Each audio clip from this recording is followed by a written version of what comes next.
Estudo da Palavra. No decorrer da história da Igreja de Cristo aqui na Terra e do seu povo, em eras anteriores, eles enfrentaram sérias dificuldades, muitas vezes por não obedecerem a Deus completamente, por negligenciarem a sua obra e mais ainda por não ouvirem a própria palavra de Deus. Mas no decorrer da história, quando a palavra escrita foi entregue aos homens e quando Cristo estabeleceu a sua igreja aqui nesta terra, Satanás desencadeou uma guerra contra as Escrituras Sagradas. As páginas da história nos relatam todos esses eventos e como essa perseguição foi desencadeada. E através disso nós podemos ter a certeza que não existiu em toda a história da humanidade e não existirá um livro mais perseguido do que as Santas Escrituras. Porque elas revelam o plano da salvação e revelam a vontade de Deus ao homem caído. E nos indica com precisão o caminho da vida eterna, através do plano da redenção em Jesus Cristo. Mas, será que existe uma forma de entender a Bíblia, um método, uma regra? Ou eu devo entender a Bíblia segundo o que eu melhor acho, o que eu penso, ou segundo a interpretação que eu quero, particular, minha própria? E assim, criar a minha própria visão, a minha própria doutrina, e não me preocupar se Deus estabeleceu alguma regra na sua palavra para nós entendermos o que Ele deseja nos revelar. Eu queria primeiramente chamar a nossa atenção para a passagem que está em Deuteronômio, capítulo 29, verso 29, que nos diz assim: as coisas encobertas pertencem ao Senhor nosso Deus, porém, as reveladas nos pertencem a nós e a nossos filhos para sempre, para que cumpramos todas as palavras desta lei. Então, a própria Escritura nos diz que aquilo que Deus revelou pertence a nós e a nossos filhos para sempre. Se nós compreendemos que as Santas Escrituras são a palavra de Deus revelada ao homem, então nós temos que compreender que nela está revelada a vontade de Deus para a nossa salvação. Aquilo que é necessário para a nossa salvação. Tudo aquilo que nós precisamos compreender dentro da nossa dimensão humana de um planeta caído em pecado. Agora, no decorrer dos séculos, quando Cristo firmou a sua igreja, no primeiro século da era cristã, e a sua igreja foi se firmando, e mais escrituras foram acrescentadas já ao cânon sagrado do Velho Testamento, mesmo assim a igreja começou a enfrentar o surgimento de falsos mestres que estavam tentando colocar a sua interpretação pessoal acima da verdade revelada aos apóstolos, que eram os guias da igreja cristã primitiva que Cristo havia deixado. Mas, com todas essas lutas enfrentadas pela igreja, Deus continuou preservando a sua palavra. Muitos chegavam a duvidar se a veracidade da palavra de Deus, muitos chegavam a duvidar se toda a palavra de Deus merecia crédito, se tudo que estava escrito era para proveito nosso. De todas as perseguições que a palavra de Deus sofreu, as perseguições literais de queimarem, destruírem, omitirem, tirarem da mão do povo, talvez uma das piores perseguições seja a má interpretação e a má compreensão das Escrituras.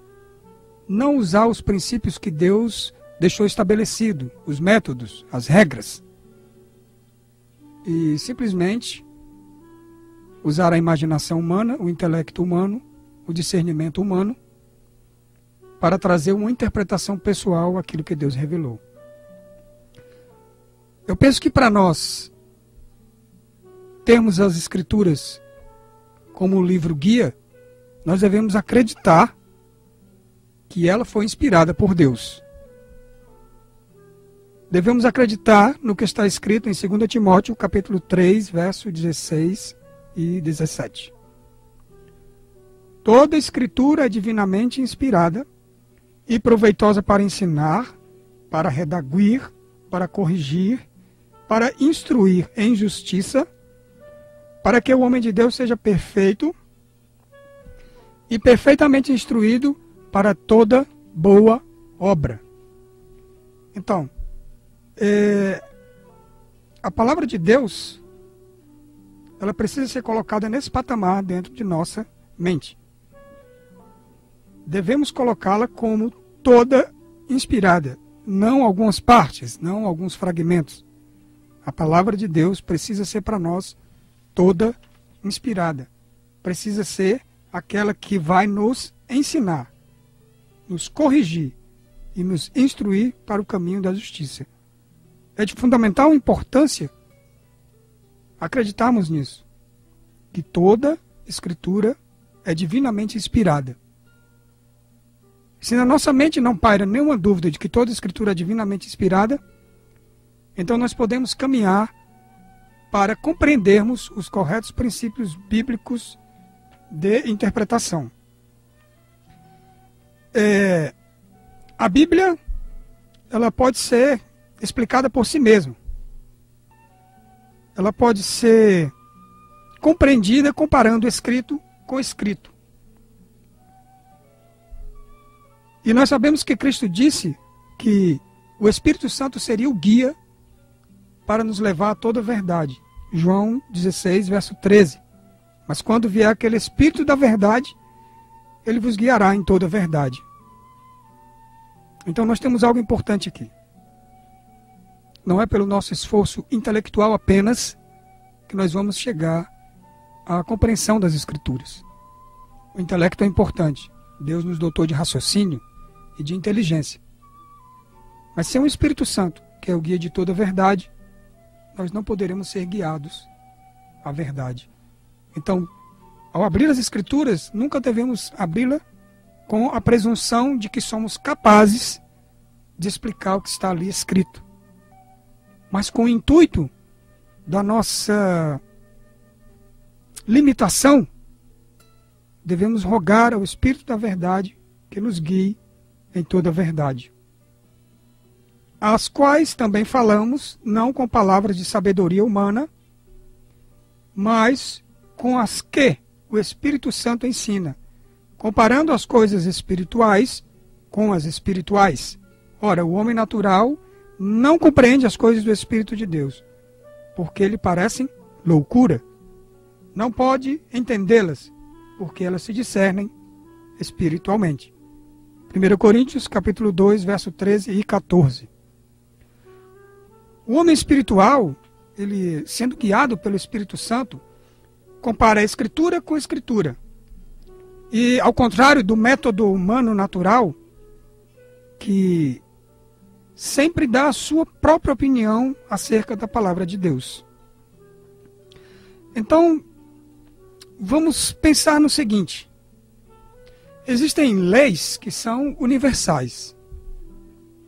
São leis estabelecidas. Eu simplesmente não posso chegar e dizer: eu não concordo com essa lei, eu quero aplicar a minha forma de pensar. Porque não vai funcionar se pensarmos dessa forma. Senão, vamos comparar. As leis da ciência, elas servem para quê? Por que a ciência precisa ter leis? Porque essas leis ajudam na compreensão científica. Precisam ser seguidos passos. Se eles não forem obedecidos, não se chegará a uma conclusão exata do que se está buscando. As leis da natureza. elas devem ser estudadas para nós compreendermos os segredos da natureza. E as leis de saúde. Elas devem ser estudadas em sua essência para conhecermos o melhor modo de termos um viver saudável. As leis da mecânica. Elas garantem o bom funcionamento de um motor. Eu simplesmente não posso querer que um motor de um determinado combustível funcione com outro. Um motor a diesel funcione com gasolina. É uma lei. É uma lei natural. Ele foi criado para aquilo. Então, ele tem que funcionar com aquele combustível. E a lei da interpretação. No estudo das profecias bíblicas. Se todas as coisas funcionam com leis estabelecidas, então nós devemos crer que o Criador do universo, que fez os sistemas planetários, as galáxias, colocou o universo em tão perfeita harmonia com leis que regem as órbitas dos planetas, o caminho das galáxias no universo, todos os movimentos estabelecidos. Será que o Criador de todas as coisas, que ordena perfeitamente o funcionamento de tudo, não teria um método, uma regra de interpretação da sua própria palavra? Não teria ele estabelecido tais princípios para que o sincero inquiridor da verdade não errasse o seu caminho? Com isso em mente, acerca dessas grandes leis que governam o mundo natural, nós precisamos entender que as coisas espirituais são também governadas por princípios igualmente positivos. Então, vamos ver o seguinte. Em 1 Coríntios, capítulo 14, verso 33, nos diz que Deus não é um Deus de confusão. Se nós olharmos mais uma vez para as leis naturais, nós vamos ver ordem. Ordem e método estabelecido. Se acreditamos que a Bíblia é inspirada por Deus, então não seria coerente acreditarmos que as Escrituras não estão baseadas em leis definidas de interpretação e que devemos estudar e seguir o que quisermos sob uma compreensão que não vai nos levar ao caminho que Deus deseja. Então, assim como muitos cientistas têm descoberto os reinos da natureza através da aplicação de leis que operam na própria natureza, da mesma forma, nós faremos importantes descobertas na mina da verdade de Deus se atentarmos às leis de interpretação. Nós lemos em 2 Timóteo, capítulo 2, verso 15, o seguinte: procura apresentar-te a Deus aprovado, obreiro que não tem do que se envergonhar, que maneja bem a palavra da verdade. Bem, se nós quisermos manejar bem a palavra da verdade, nós não podemos ser um estudante casual de assuntos fragmentados. É interessante nós fazermos uma analogia comparativa com aqueles mineradores do passado que se aventuravam em regiões inóspitas com o risco da sua própria vida, e muitos deles pagaram um alto preço por buscarem o ouro. E iam nas regiões mais distantes e nos lugares quase inacessíveis para obterem um precioso metal. Não seria o estudante da Bíblia também movido por esse mesmo Espírito? Para que ele possa compreender com clareza o que Deus nos tem dado? Eu quero trazer para vocês 4 princípios básicos que, se nós procurarmos aplicar no estudo das Escrituras, nos trarão um benefício, uma melhor percepção. As verdades se tornarão mais claras e nós veremos a recompensa do fiel estudante. Não podemos ser indolentes no estudo das Escrituras. Precisamos aprender a examinar e de forma minuciosa. Então vamos para o nosso primeiro princípio. A interpretação deve revelar Cristo. João 5,39. examinai as Escrituras, porque cuidais nelas ter a vida eterna, e são elas mesmas que de mim testificam. Esse é o primeiro princípio e eu acredito que ele é um dos principais, se não o principal. Cristo é revelado em toda a Escritura. Qualquer tema que estudarmos, devemos compreender sobre a luz do plano da redenção. Cristo é o centro de todas as profecias na Escritura. Então, a verdadeira interpretação bíblica faz de Cristo o seu centro. Este é o principal de todos os princípios que nós vamos mostrar. E o princípio número 2, comparar Escritura com Escritura para se obter luz mais clara. Em 1 Coríntios capítulo 2, verso 13, nos é dito o seguinte: não com palavras de sabedoria humana, mas com as que o Espírito Santo ensina, comparando as coisas espirituais com as coisas espirituais. E Isaías capítulo 28, verso 9 e 10, está escrito: a quem, pois, se ensinaria o conhecimento? E a quem se daria a entender a doutrina? Ao desmamado do leite e ao arrancado dos seios?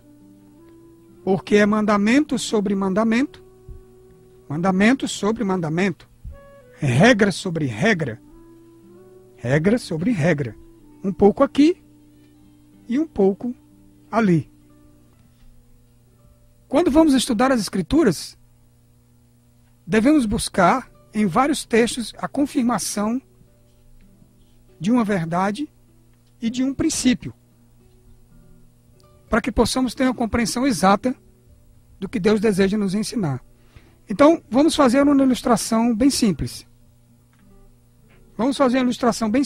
Nós temos as passagens de Mateus 27, 27, este é Jesus, o Rei dos Judeus.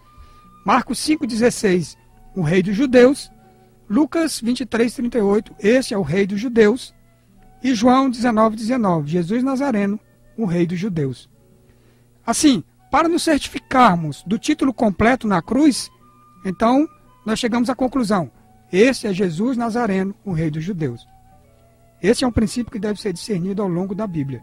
Comparação de passagem com passagem. Princípio número 3. Esse foi o princípio número 2. Princípio número 3. As coisas de Israel pertencem à igreja. Eu apenas vou dar as passagens, porque o tempo não vai me permitir, para que você veja as promessas que foram dadas a Israel literal, que ele não cumpriu. Isaías 61, verso 1 a 7. Isaías 60, verso 1 a 3. Ezequiel 37, 21 e 23, Ezequiel 28, verso 39, aliás, Ezequiel 39, verso 7, Jeremias 31, 31 e 33 e Joel 25, 29.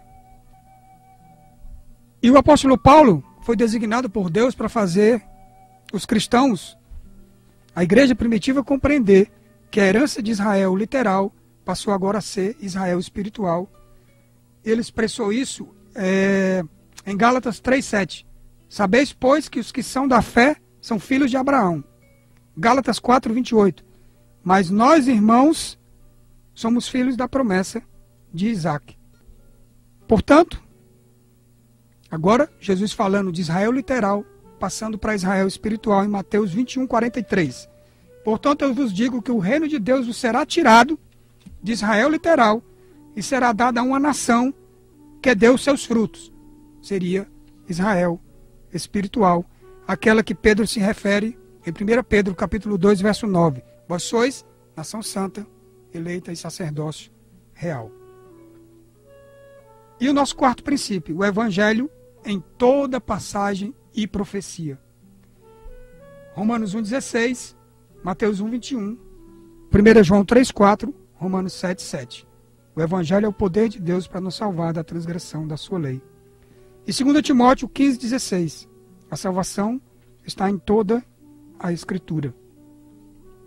O tema central da Bíblia, o tema em redor do qual giram todos os outros livros, é o plano da redenção. Devemos então pedir iluminação divina para ver o poder de Deus para a salvação em todas as passagens e profecias. Só assim o estudo da Bíblia fará sentido. Que Deus abençoe a todos.